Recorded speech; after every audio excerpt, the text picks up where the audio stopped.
Olá pessoal, hoje vamos conhecer a história. Apaixonando-se pelo inimigo. Mais um dia ensolarado na mansão da família Deville, o Marquês e sua esposa estão reunidos no jardim, tomando chá com seu filho Belforce. Enquanto conversam sobre como estão orgulhosos dele, pois ele tem se destacado pelo seu potencial como mago, sendo elogiado até mesmo pelo imperador. Bel fica feliz pelo apoio dos pais e agradece. No momento seguinte, Lia Deville, nossa protagonista, chega se desculpando pela demora. Ela se atrasou pois estava praticando sua esgrima. Todos a recebem calorosamente, e sua mãe pede para ela se sentar e dar uma olhada em todas as cartas com propostas de casamento que chegou. Parece que minha irmã é realmente muito popular. Belforce fala com seu pai em tom provocativo. O Marquês pergunta se sua filha já tem alguém que chamou sua atenção. Ainda não. Mas sei que precisamos de um herdeiro para quando Bel entrar na Torre do Mago, então vou ter que escolher alguém o mais rápido possível. Respondeu Lia. Lia se preocupa com o futuro de sua família, pois os magos perdem sua mana quando têm filhos, ou seja, seu irmão se tornando mago significa que nunca poderá ter um herdeiro. E ela, como mulher, não pode herdar o título de marquês, a não ser se casando e passando o título para seu marido e consequentemente, para seu futuro filho. Mas sua mãe a tranquiliza, dizendo que não precisa ter pressa e aconselha a ser prudente quando se trata de casamento. Seu pai e Bel concordam e dizem que ainda existem outras opções. Como por exemplo, Bel pode desistir de ser mago e se casar algum dia. Diz o marquês em tom de brincadeira. Bel acha graça e diz ser improvável, mas afirma que está estudando formas para criar uma ferramenta mágica, que permita que os magos possam manter sua mana, mesmo após terem filhos. Sua mãe, que está grávida do terceiro filho, diz com um sorriso no rosto, que se o bebê for um menino, ele também pode herdar o título. Todos conversam com alegria, tudo parece tão perfeito, e Lia se sente feliz com sua família, é tudo tão caloroso e cheio de amor. Mas, de repente, de uma hora para outra, essa felicidade é interrompida. Um trágico acidente de carruagem leva para sempre o Marquês, sua esposa e seu bebê ainda não nascido.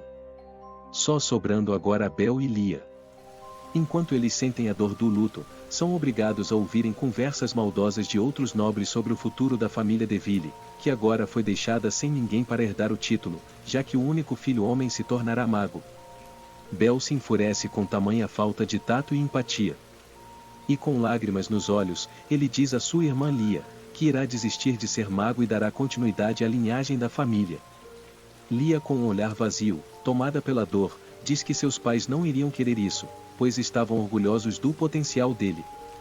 Bel tenta argumentar, mas ela diz que já está decidida. E que, ela é quem irá assumir a responsabilidade de dar continuidade à linhagem da família. Na cena seguinte, vemos Lia diante do imperador, cercada por vários nobres. Ela diz ao imperador sobre seu desejo de assumir o título de sua família. Mas isso não é bem aceito pelos nobres. Todos acham um absurdo só a ideia de ter uma mulher com o título de marquês. Eles murmuram enquanto dizem que ela deveria renunciar. Mas Lia está determinada. Então ela diz ao imperador que irá provar o seu valor. Ela lembra a todos que a lei do império diz que uma mulher pode ganhar um título ao provar seu valor. O imperador, curioso, pergunta como ela pretende fazer isso. Então Lia responde, com confiança, que fará isso com sua espada. Já que assim como seu pai, que era comandante dos cavaleiros, ela também é muito boa nisso. Mas Lia é interrompida no meio de sua fala pelo arquiduque. Ele fala em tom de deboche, que parece que Lia acha que espadas são meros ornamentos. Lia diz, para que ele não a subestime. Com um olhar afiado, ela pergunta: como você irá lidar com a vergonha, quando um mero ornamento te deixar de joelhos? No mesmo momento, a expressão do arquiduque muda, para um olhar sombrio e furioso. Mas antes que ele possa falar qualquer coisa, o príncipe entrecena com uma grande gargalhada. Ele fica surpreso pela coragem e audácia de Lia. E pergunta ao seu pai, o imperador, se ele não está curioso, para ver se o arquiduque realmente vai conseguir vencer Lia. Ele sugere um duelo de esgrima entre Lia e o arquiduque. e diz que se ela vencer, então eles reconhecerão o seu valor. Enquanto os nobres murmuram, não parecendo gostar da ideia.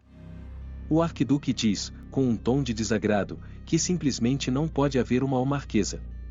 Calmamente, o príncipe responde, que então, tudo o que ele precisa fazer, é vencer. E ainda pergunta, se por acaso, o arquiduque está com medo. Claramente irritado, o arquiduque responde que concorda com o duelo, mas ele quer impor algumas condições. Ele diz que, se ele perder então irá reconhecer o valor dela. Porém, se Lia perder, ela terá que se casar com alguém, escolhido pelo conselho dos nobres. Isso pega Lia de surpresa. Ele usa sua astúcia, para convencer o imperador a concordar com suas condições. Ele lembra a todos, sobre o problema com os magos. E explica que se Lia perder, quem teria que assumir o título e a responsabilidade de continuar a linhagem, seria seu irmão Belforce. Ele completa, dizendo, que seria muito desvantajoso para a nação, perder um mago com tanto potencial como Belforce. E nesse caso, o conselho precisa tomar uma atitude. O imperador diz ser uma ótima ideia, enquanto o príncipe, que já percebeu a malícia por trás das intenções do arquiduque, não parece gostar muito e tenta argumentar. Porém o imperador interrompe, não querendo dar brechas para mais discussões, e pergunta diretamente para Lia, o que ela acha da proposta. Lia, sentindo o peso de tudo o que está acontecendo, fica pensativa por um momento. Mais rapidamente se recompõe, e fazendo uma reverência, ela demonstra gratidão. Então, ainda em reverência, e com um olhar destemido e determinado ela diz que aceita o desafio. Ela sabe, que essa é sua melhor chance, de proteger o que restou de sua família. Na cena seguinte, já podemos ver um intenso combate entre Lia e o arquiduque. O arquiduque não pega leve com a nossa prota. Atacando ela, um golpe atrás do outro, sem parar. Lia defende e ataca com todas as suas forças. O arquiduque com um sorriso insinuoso diz que ela, até que luta melhor do que ele esperava. Mas o arquiduque não demonstra nenhuma preocupação em ganhar o duelo. E diz que apesar de todo o esforço de Lia, ainda não é suficiente para ela conseguir vencer. Após dizer isso, o arquiduque parte para cima de Lia e continua a atacar com golpes cada vez mais fortes. O que faz com que a espada de Lia se quebre ao meio. O arquiduque com um olhar arrogante, zomba de Lia dizendo que o príncipe se sentirá envergonhado, por ter acreditado que ela poderia lutar contra ele e vencer. Todos que observam parecem acreditar que a luta já está perdida para Lia. Então o imperador pede para encerrar a luta, mas é interrompido por Lia, ela diz firmemente, que ainda não acabou. O arquiduque a repreende por interromper o imperador, e falar fora de hora. Mas, ele para de falar de repente, quando percebe com espanto, um poder incrível fluindo de Lia. Ela manifestou uma aura. Grita o príncipe em euforia. No Império, a magia é a sua maior fonte de força. Mas a quantidade de magos tem diminuído cada vez mais, devido ao problema de eles não poderem ter descendentes. Foi assim que o Império começou a confiar em uma nova esperança. Um espadachim capaz de empunhar o poder da luz sagrada. Um mestre da aura. O quarto mestre da aura do Império nasceu. Falou o imperador atônito e muito satisfeito. Com esse evento que surpreendeu a todos, o duelo foi encerrado, com Lia saindo vitoriosa. Então em seguida, o imperador gritou alto para todos. Todos mostrem o devido respeito. O arquiduque, largando sua espada, sai derrotado.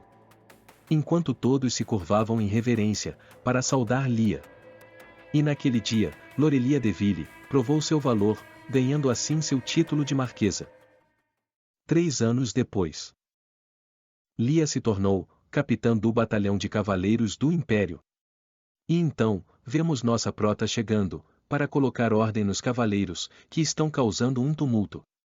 Assim que eles a veem, todos ficam paralisados de medo, e imediatamente tentam se explicar. Mas Lia não quer saber de desculpas, e parte para a correção. Os cavaleiros desesperados, ligam para o príncipe pedindo socorro. Então vemos o príncipe sentado conversando com o duque, Edgar, von Ferriel, nosso protagonista masculino. Edgar também é comandante, assim como Lia. Mas ela não vai muito com a cara dele. Ela não está, nem um pouco feliz, com a forma que ele lida com seus homens. Lia realmente não gosta de Edgar. Ela acha ele um incômodo, por várias razões. Ele sempre inventa alguma coisa para fazer, coisas que Lia acha totalmente desnecessárias, e isso a irrita muito. Mas o que ela não sabe, é que Edgar é secretamente apaixonado por ela. E que todas essas coisas são apenas desculpas que ele inventa, só para poder ver ela. Apesar de tentar esconder seus verdadeiros sentimentos, tanto o príncipe quanto os cavaleiros já perceberam o que Edgar sente por Lia. O príncipe, sempre que pode, tenta ajudar, agindo como Cupido. Ele e os cavaleiros realmente gostam da ideia de Edgar e Lia como um casal. Eles têm até um fã-clube do Duque da Marquesa. E claro, que o líder e criador desse fã-clube é o próprio príncipe. Na cena seguinte, Lia avista alguém de longe, e corre feliz ao seu encontro. Então vemos Belforce, seu irmão. Belforce continuou seu caminho como mago, e tem feito muitas realizações com suas habilidades.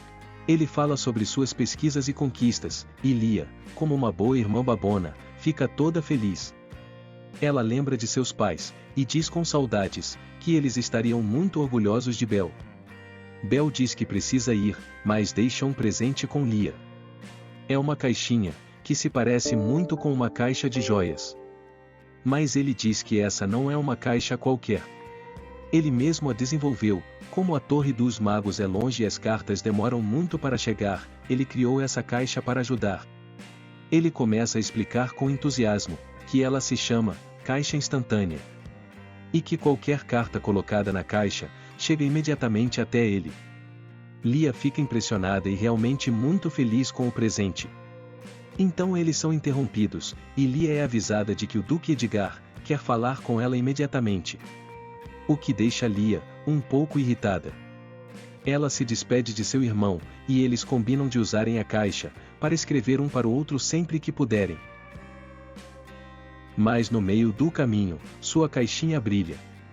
Lia verifica, e vê que já chegou uma carta. Ela fica surpresa pela rapidez e eficiência da caixa, e mais uma vez se sente orgulhosa do seu irmão. Ela pega a carta, achando que é do seu irmão Bel. Mas ao ler, ela fica atordoada. Entre as muitas pesquisas de Bel, uma delas é sobre mundos paralelos. E o que ela leu na carta, que a deixou tão abismada, é que o remetente se apresentou como uma Lia de outro mundo. Ela continua lendo. Essa é a carta número 63, que Bel me faz te mandar. Espero que essa chegue. Lia percebe que a caligrafia realmente se parece com a dela. Mas o que a deixa ainda mais atordoada, é como essa Lia de outro mundo assinou no final da carta. Duquesa Lorelia von Ferriel. Duquesa Ferriel. Lia se questiona, completamente em choque. Acontece que o Duque Ferriel é ninguém mais, ninguém menos, do que o homem que Lia tanto detesta. Inscreva-se em nosso canal. Deixe seu like e compartilhe com os amigos.